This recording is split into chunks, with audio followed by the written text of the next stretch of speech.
ኮች በጣም ጠንካራ ፉክክር በነበረው ጨዋታ አሸንፈዋል። እንዴት ነበር የዛሬው እንቅስቃሴ? ያው ጨዋታው ከባድ ነው፣ ለኛ በጣም ከባድ ነው። ወላይታ ዲቻ ደግሞ ሊጉ ላይ ካሉ ከሚባሉ ጠንካራ ክለቦች አንዱ ነው። ከዚህ ቀደም እንደነበረን ጠንካራ ፉክክር አለ በሐዋሳና እንደ ደርቢ አይነት መንፈስ ግን ለኛ ግን የሞትና የሽረት ያህል ስለሆነ ዛሬ ግዴታ ማሸነፍ ስለነበረብን በዛ መንፈስ ነው ዛሬ መጣ ነው። ደግሞ ያሰብነውን አሳክተን ተመልሰናል ብዬ ነው ማሰብ። ከመሸነፍ ከአቻ ወደ ማሸነፍ ነው የመጣ ነው። ኮች ግብ አስቆጠራችሁ አሸንፉ እንጂ በርካታ አጋጣሚዎችን አግኝታችሁ ነበረ። በቀጣይስ ይሄ መሻሻል የለበትም ብለህ ታስባለህ? አሁን እውነት ለመናገር ጎል አንፈልግም። 3 ነጥብ ነው የሚያስፈልገን። ጨዋታም አሁን አያስፈልግም። ቢኖር በጣም ጥሩ ነው። ግን እግዚአብሔርን አመስግነን በተቻለ አቅም 3 ነጥብ ለማግኘት ጎሎች ካገባን ደግሞ ጥሩ ትሬኒንጎችን ሰርተን ፊኒሺንጎችንም አካተን አጨራረስ ላይ ሰርተን ነው ለቀጣዩም ነው። በዚህ አያዋጣንም፣ እንደዚህ እየሳተን አያዋጣንም። ለቀጣዩ ደግሞ ሐዋሳ ከነማ እንደሚታወቀው ታሪካዊ ክለብ ነው። በዚህ ሁሉ ደጋፊ ፊት ደግሞ ጥሩ ጨዋታ ተጫውተን የተሻለ ውጤት አምጥተን ሊጉ ላይ ከፍ ብለን ለመጨረስ ነው የኛ ትልቁ ፍላጎታችን።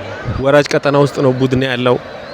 የዛሬው ድል ለቀጣዩ ምን ይሆናል ብለህ ታስባለህ? ያው ሁሌ እንደምናገረ ነው ሐዋሳ ከነማ ነው ይሄ ማንም ቢይዘው አይወርድም። እውነት ለመናገር ግን ፉክክር እስከሆነ ድረስ ያው ሜዳችን ላይም ነው ከሜዳችን ላይ ስላለ ልጆቹ ደግሞ አቅም አላቸው። አሁን ያሉበት ሁኔታ ጭንቀቶች፣ ጉጉቶች ስላሉ ያው ያስጨንቃል። እስካሁን የገጠምናቸው ቲሞች ሊጉ ላይ ጠንካራ የሚባሉ ናቸው። ትንሽ ዝቅ ያለው በነጥብ ደረጃ መብራት ኃይል ነው። እስካሁን የገጠምናቸው ትልልቅ ናቸው። ከዚህ በኋላም እንዲህ አይነት ጠንካራ ጌሞች ስለሚጠብቁን እኛም ተዘጋጅተን ነው ወደዚህ የምንመጣው። ሁሌም እንደምናገረው ነው ሐዋሳ ከነማ ግን ሁሌም ሊጉ ላይ ይቆያል ብዬ ነው ማስበው። አሰልጣኝ ያሬድ አመሰግናለሁ። በጣም ከፍተኛ ፉክክር፣ በርካታ ተመልካቾች የታደሙበት ጨዋታ ነበረ። ሽንፈት አስተናግዳቸዋል። እንዴት ነበረ ጨዋታው? ያው እንዳየው ጠንካራ ነው። ስፔሻሊ ከረፍት በኋላ እነሱ ጎሏን ካስቆጠሩብን በኋላ ከፍተኛ ጫና ፈጥረን ተጫውተናል።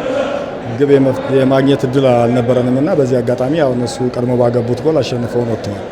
በርካታ እድሎችን በተለይ ከረፍት በኋላ ወደ መጨረሻው አካባቢ ለመፍጠር ጥረት አድርጋቸዋል። ጉጉቶች ይታዩ ነበረ። ይሄ ከየት የመጣ ነው? ያው ለማሸነፍ ካለን ፍላጎት የመጣ ነው። ሌላ ምንም የተለየ ነገር የለውም እና ለዛ ነው። ኮች ምናልባት አሰልጥነህበት ብዙ ያሳለፍከው ሐዋሳ ከነማን የገጠምከው ቡድኑ የሚገኝበት ወራጅ ቀጠና ውስጥ ነው። ስለ ሐዋሳ የምትለው ይኖራል?